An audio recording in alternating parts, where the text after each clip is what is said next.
Rev up your engines!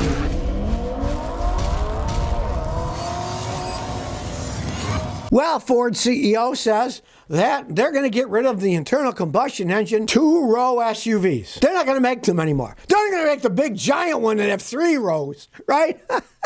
It just breaks me up because they keep talking about, oh, we're going to save the planet with electric cars and this, and they're pushing bigger and bigger vehicles for you to buy. We're not going to sell you the 2-row crossovers. Only the 3-row crossovers are going to be internal combustion engines. And they say they're going to make the 2-row crossovers all into electric vehicles. Well, let's look at Ford's mistakes that they've made. They stopped making most of their sedans, right? Mustang's really the only one they sell in the United States now. And how did that work out? Now, well, we're only going to make SUVs and trucks, right? And now they're saying, well, we're not going to make the 2-row SUVs. They're not profitable. We're only going to make the big giant ones where all our profit is. Talk about living in a dinosaur age. They say we're going to electric to save everything, right? But they're trying to make money selling gigantic SUVs with 3-row seats to get horrible gas mileage, right? But they cost more and it's a higher profit margin for them. So, in the case of per usual, Ford is trying to have their cake and eat it too. But they're trying to play it both sides to the middle, and that usually doesn't work out all that well. How long are people going to buy these 3-row super expensive vehicles? If a recession comes, it's going to be the end of those sales. The price of gas gets even higher. Every time the price of gas comes down a little, they sell more bigger vehicles, and they think, oh yeah, we'll make more big ones now. Not thinking, well, the price of gas is going to go back up, then people won't want these big vehicles. They don't care. They're only thinking short term. Short-term profits here will probably bite them in the rear end. Well, Ford's losing money, and then their CEO was saying, well, we got to fix this. Well, they did a little study, and what did they find? They found that their Ford Mustang Mach-E has an entire mile of wiring that now they say it doesn't really need. And here's what Farley says. We didn't know that our wiring harness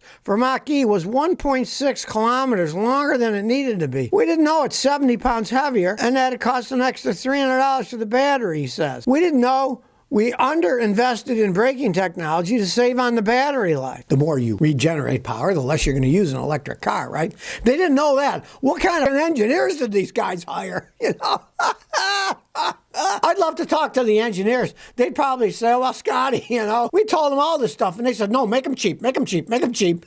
And now they're blaming, well, we didn't know this. They got engineers and they didn't know they had a mile of too much wiring in the car. What kind of engineers are? What kind of pressure are these guys under to make them cheaper? And they're just throwing things out wildly. Hey, Jim Farley, I got another news for you. They don't do things all that well in Mexico, and you're building them in Mexico. Didn't you not know that either? Doesn't the management know what the engineers are doing? Well, probably not. Let's face the facts. These big corporations, it's absolutely insane. The overabundance of people that they hire, and nobody knows. One side doesn't know what the other one's doing. I've been to some of these corporations where I say, oh, how many engineers you got working in this building? And they'll say, oh, well, we got 7,500 engineers working. I'm like, what do you really need 7,500 engineers? Could you do it with 75 or 100 or something? Hear the old saying, the elephant in the room, everyone's ignoring the elephant in the room. Well, the elephant in the room is these corporations are so big, they got elephants in every room and nobody's talking about it. Well, we'll see if they can turn them around. All I got to say is, if they think they're going to turn them around by making electric vehicles in Mexico, hey, they got another thing coming. Americans are not going to buy crap. If they find out the stuff made in Mexico is crap, they will not buy it. You can make them as cheap as you want, but if people don't buy them, too bad, Well, here's further proof that Kia makes crappy cars and doesn't stand behind them. Here's an email from one of your viewers, Jason Staub. And he says, Scotty, I have a 2022 K5. Check engine lights on. It's been on for a while. I took it to the dealership. They couldn't find anything wrong. They cleared the codes and said that'd take care of it. Well, it didn't. It came back 5 times. I took it back. They replaced a fuse and said, oh, it's fixed. Well, now the light's on again. I'm at my wit's end. What can I do? You should have listened to me in the first place, not bought one of those stupid things. But you got a new car. 2022, right? Check engine lights coming on. They don't know what's wrong. They changed the fuse. If the fuse was blown, there's a reason the fuse blew in a new car. They need to find out what's wrong. But from my experience, all the customers I have, they often will have a Kia, take it to the Kia dealer, and they never fix it right. Their mechanics aren't very good. They advanced into the United States years ago and started opening up dealerships. And in Houston, they would hire anybody just about to work there because they needed a workforce, right? And they had people that knew nothing about cars that are in there working as mechanics. And in this case, we changed the fuse. Obviously, they don't care. They would have said, well, leave the car with us for a few days. We'll check it out and see what's wrong. But they don't care. They don't make any money fixing warranty work.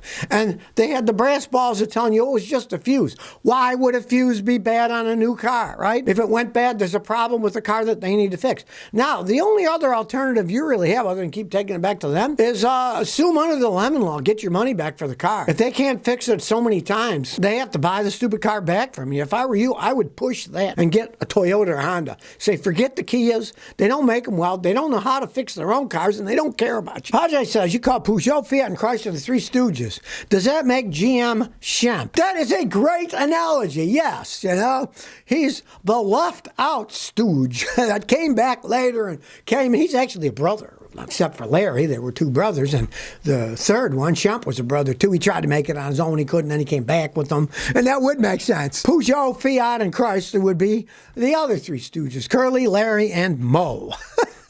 So that's a very good analogy. I'll have to use that in the future. It's unfortunate, but, you know, hey, let's face the facts. These people make crappy cars that fall apart. People buy them, then they don't fix them under warranty. When they do break and give you an excuse, that's not covered under warranty, blah, blah, blah, blah. Or with GM, oh, it's normal that they burn oil. You got a brand new car, it burns oil. That is not normal unless you're not building the cars correctly. End of story. Truth says, Scotty, what's the best SUV to buy for the family? Adams, Massachusetts. I don't know if you're talking new or used.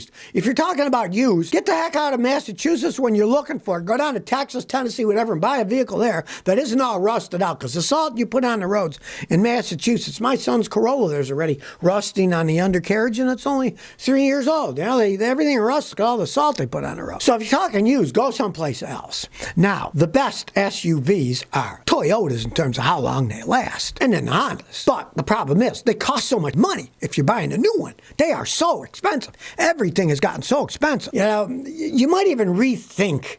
Here's what I tell people. You might rethink SUV versus a nice large sedan because the sedans aren't popular. You can get them for sometimes 1/3 the price of a used SUV because everybody wants an SUV. Sometimes it's better to think outside of the box. Save a lot of money, too. Czar Bravo says, Scotty, my 99 Ford Explorer overdrive lights flickering on and off. Could this be the transmission speed sensor? Well, it could be a lot of things. What you basically want to do is get a guy like me to scan it with his fancy scan tool, and then we will get the actual codes. When the OD lights flash, there's a transmission code or codes stored in the computer, and then you need to analyze the data. You don't want to just guess. And, of course, a good mechanic like myself has very fancy scan tools that do what's called bidirectional scanning. So we can actually test things. We can test this. We can send a signal, and then it'll see, did that part receive the signal, and then did that actuate like it was supposed to? We can get all that data so we don't have to guess, well, I think I'll guess with the sensor. Oh, now I'm going to guess with this actuator. No, you don't want to guess. Parts are expensive. You want to actually test them first. Makes much more sense to do it that way than just guessing. But there is a code there. Get the code and start there. Just LG says, Scotty, is a Honda CR-V 2011 a reliable SUV? Is it better than a 2012 Ford Escape? If they're the same mileage and everything, of course, the Honda is much better than a Ford. Now, of course, it's a 12-year-old Honda, so you'd want a guy to check it out. You know, if it's wrecked, flooded, stolen, or whatever. But I've seen CR-Vs that had 350,000 miles, and maybe they shook a little when you hit bumps and stuff, but they still ran down the road. They still got good gas mileage, and they were still very dependable cars. So, in terms of especially long mileage, higher mileage, it's a 2011, it's going to have some mileage on it. You're much better off buying a Honda CR-V than buying a Ford Escape. There's no arguing that one way or the other. Jeremy Hempel said, good morning. I got a 2012 3.5 EcoBoost Ford. What's a reasonable life expectancy? I have 182,000 miles on it now. Depends on one main thing. Do you do a lot of stop and go city driving, or do you do a lot of highway driving? If you do a lot of highway driving, you might have quite a bit left, because highway driving wear is equivalent to about 1/10 of city wear. So we're talking, you go 100,000 miles on the highway going 65, that's like 10,000 miles stop and go. It doesn't wear. They can last quite some time. But if you're talking about 182,000 miles of stop and go traffic, it's probably pretty close to the end of its lifespan. The automatic transmission, it's going to break. And really, the money that it costs to fix those things is an awful lot of money. But on the other hand, if you've done all kinds of highway driving, it's not that badly worn. I have people bringing me cars that I would have never thought would last that long, but a guy brought me one the other day. It had 460,000 miles, and it was a Nissan. Granted, it was a Nissan Xterra, but he did all of his driving on a highway, driving all over the place. He was an engineer, and he went all over the country. So that's how I got 462,000. There's no way a Nissan's going to go 464,000 miles and stop and go city traffic. It just wouldn't. He still had the original engine and tranny, too. So if you never want to miss another one of my new car repair videos, remember to ring that bell.